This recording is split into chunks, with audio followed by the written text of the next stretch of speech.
So there was a little bit of rain that had started to come down when I got into this Lambo.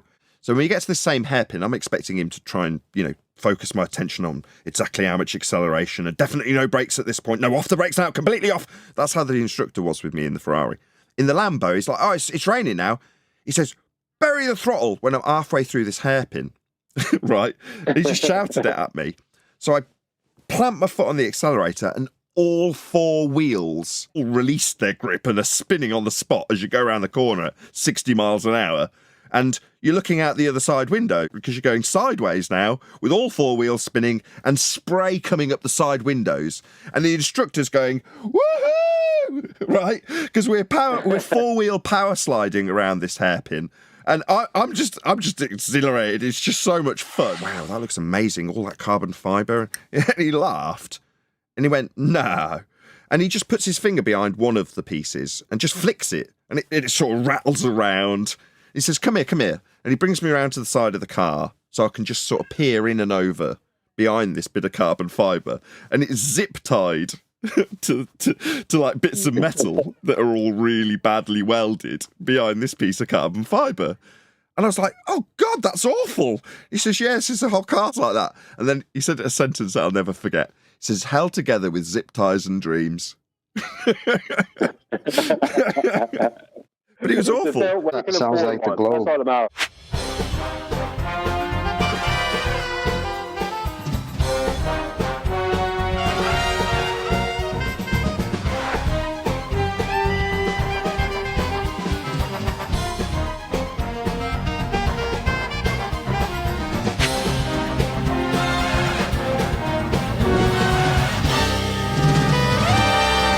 Like what's in there now from ASUS for 800 quid, I think it was retail, and it was 300 quid. But when someone shows you something like that, you kind of, there's a sharp intake of breath because you think that almost seems too cheap now.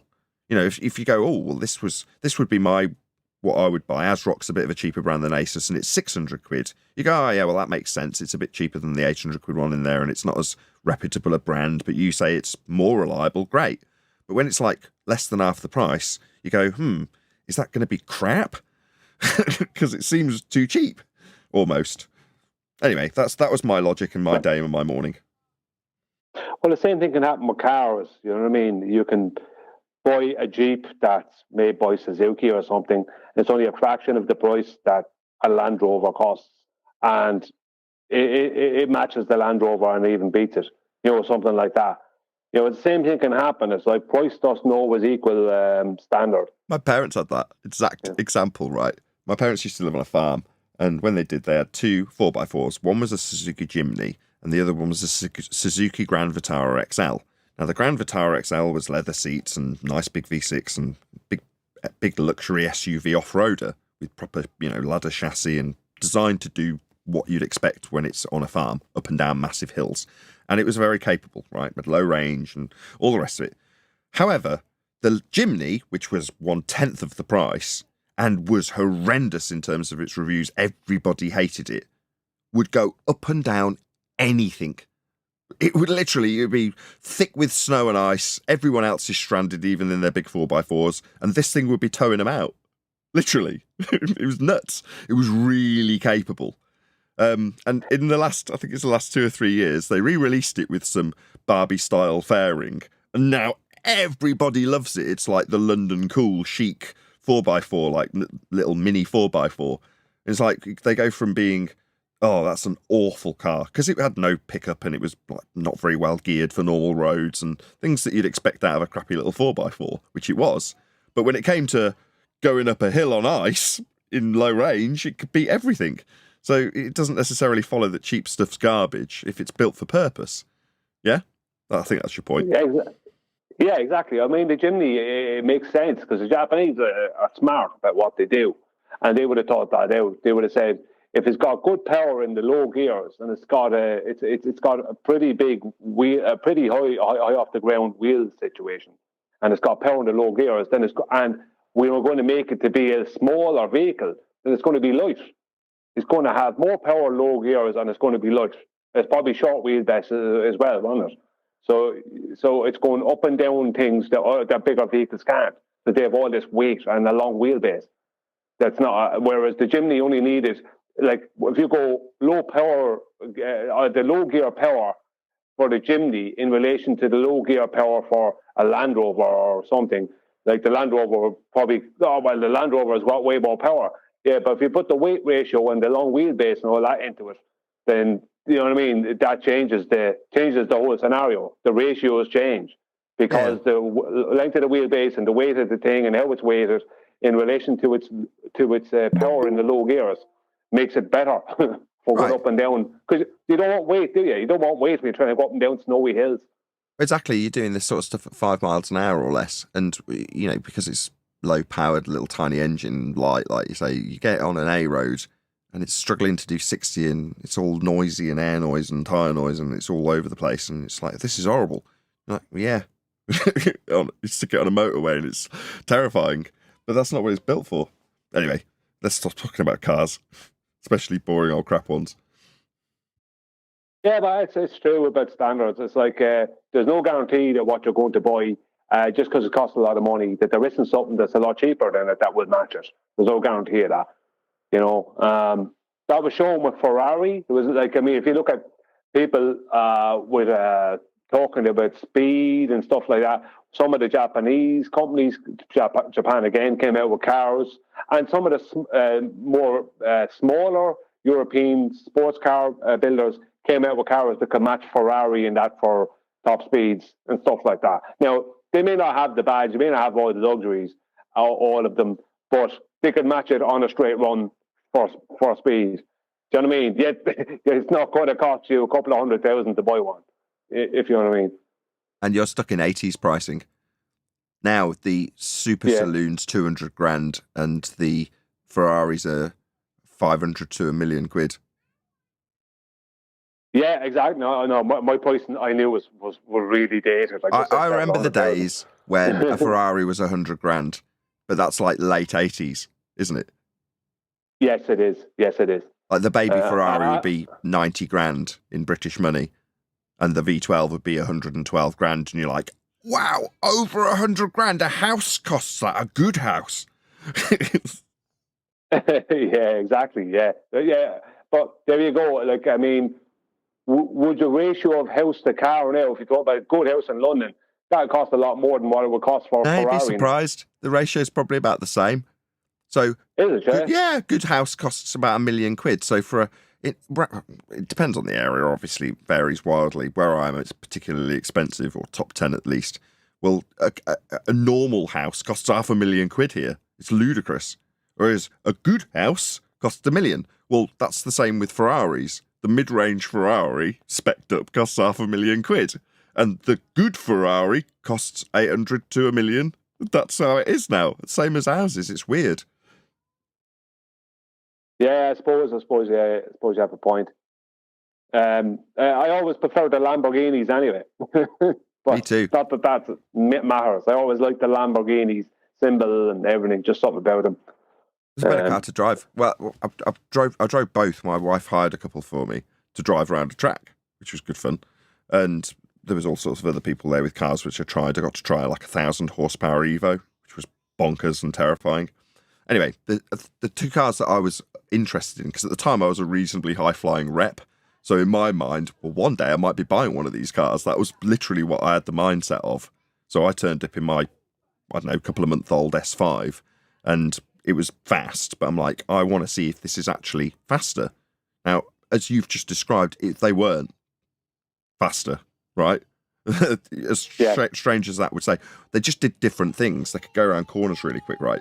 The comparison I like to make, because I remember Clarkson making it before I did these test drives, if you want to call them that. They weren't. I was just razzing cars around on a track.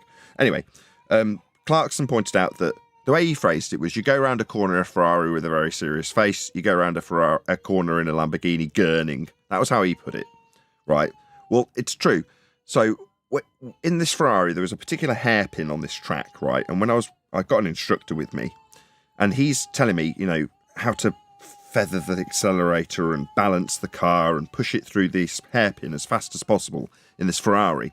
And it's just grip, grip, grip, grip, grip, and you're trying to push it that little bit more, while you're gripping and gripping and gripping through this corner, right, in this Ferrari. and it's all super serious, right? You're concentrating. Okay, then you get into the Lamborghini and do the same corner, right? Now, but just by chance, there was a little bit of rain that had started to come down when I got into this Lambo, and the instructor knew it.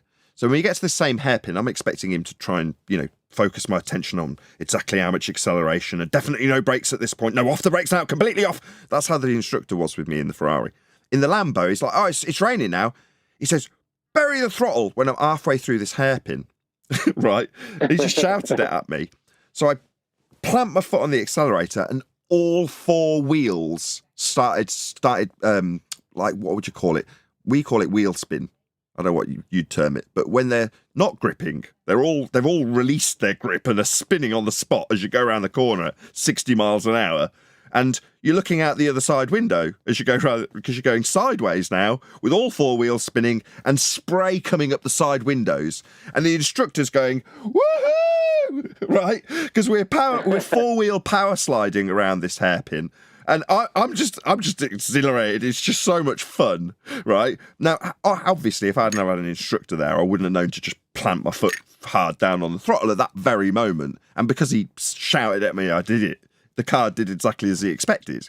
But it was so much more fun than keep it on the level, keep it on the limit, keep it on a little bit more. Right, now plant it now, accelerate out, keep on this line.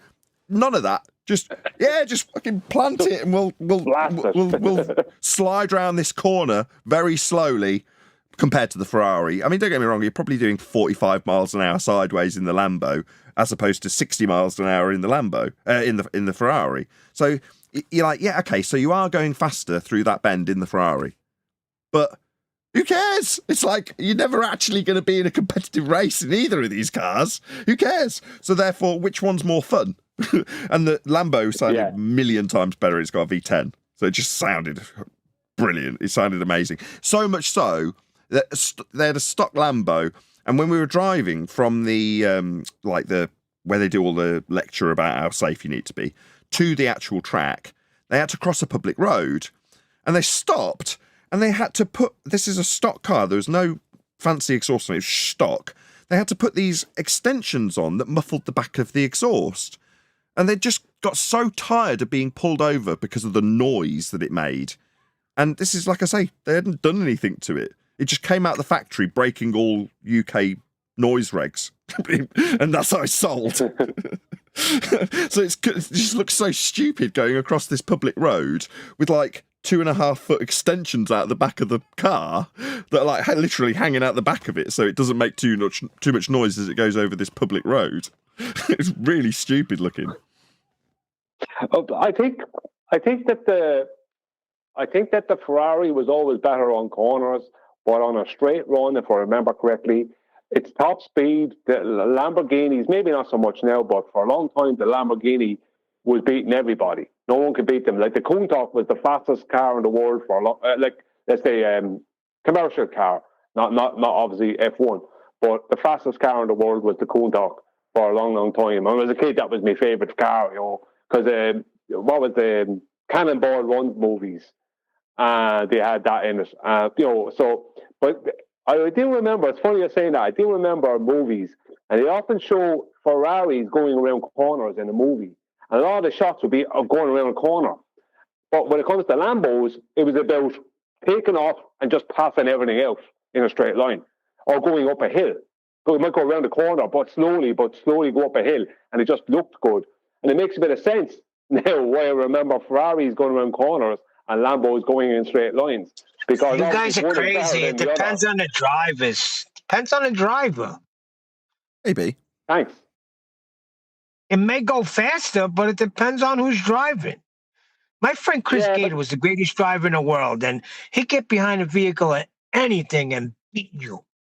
Maybe not in a straightaway, but if you're talking about a race through the neighborhood, he was beating you with anything he had. But we're talking about Ferraris and Lambos. We're not talking about the local banger that you put into the I know what you're talking about, but it still depends on the driver. They are bangers, though. That's the thing, right? So I remember seeing a Murcielago in a garage that's just around the corner from me. It's shut down and subsequently turned into apartment buildings. But when it was a car dealership, they had a black Murcielago in there. And I'm walking past and I'm like, I've never really looked at a Murcielago. I don't think I've ever even got up close with one. So I went up to the window and started peering through with my wife. And the owner just happened to see me. He's like, hello. I'm like, sorry, mate, I just want to look at the Lambo. I've never really seen one up close. He's like, come in. So he's obviously just acquired this car because he's a dealer and, you know, I'm just a punter who may buy it, so he might as well show it off because he's got it, right? So he's got nothing better to do. He starts showing me around this Lamborghini Murcielago. I'm like, first thing I spotted was the arm on the windscreen wiper was all rusted out and missing all the paint. I'm like, that looks crap. Anyway, it wasn't a very old car, but he starts walking me around it, and I says, I can look at the engine. So he pops the back, lifts up the engine compartment, shows it off, and at a glance, immediately it looked wicked. There's all this carbon fibre everywhere, it just looked so nice. And I said it to him, I was like, wow, that looks amazing, all that carbon fibre. And he laughed, and he went, no. And he just puts his finger behind one of the pieces and just flicks it, and it sort of rattles around. He says, come here. And he brings me around to the side of the car so I can just sort of peer in and over behind this bit of carbon fibre. And it's zip-tied to like bits of metal that are all really badly welded behind this piece of carbon fibre. And I was like, oh, God, that's awful. He says, yes, it's the whole car. He says, the whole car's like that. And then he said a sentence that I'll never forget. He says, held together with zip ties and dreams.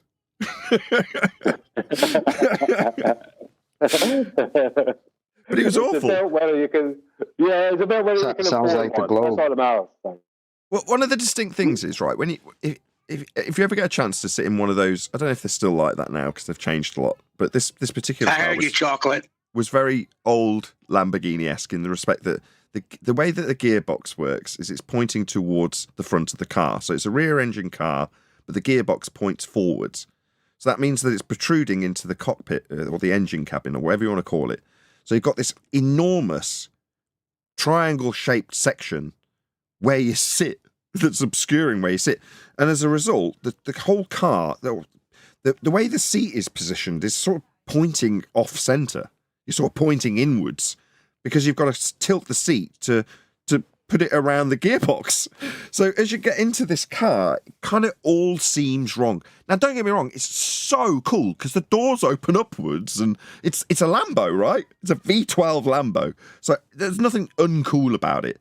But as you get up close and personal with it, it's also very crap.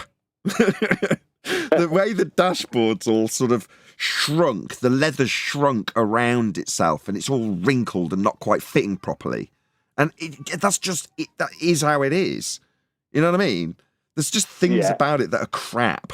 The design, like I say, with the gearbox, you're like, this feels wrong. Was he been in a crash? No, that's the gearbox. There, you see this big lump right next to you. Oh, right, I see. You know why? Because they're made for... I know the moment has passed. I'm going to bow my way in here with you. Yeah, thank you. Please do it. Chocolate. I know the moment has passed, but that was priceless. Yeah, Exactly. I heard you, chocolate. I was coming back to it. I heard it too. I was coming back to it. I tuned it out entirely. It does sound like the Globe. Held together by what? Zip ties and dreams. Zip ties and dreams. The Lamborghini. Yo, Chuck, you should use that in your next song you make. Somehow incorporate that. That's classic. I don't know. I'm going to use it today on my show. Take ownership of it. Shit. No, That's so easy, yo.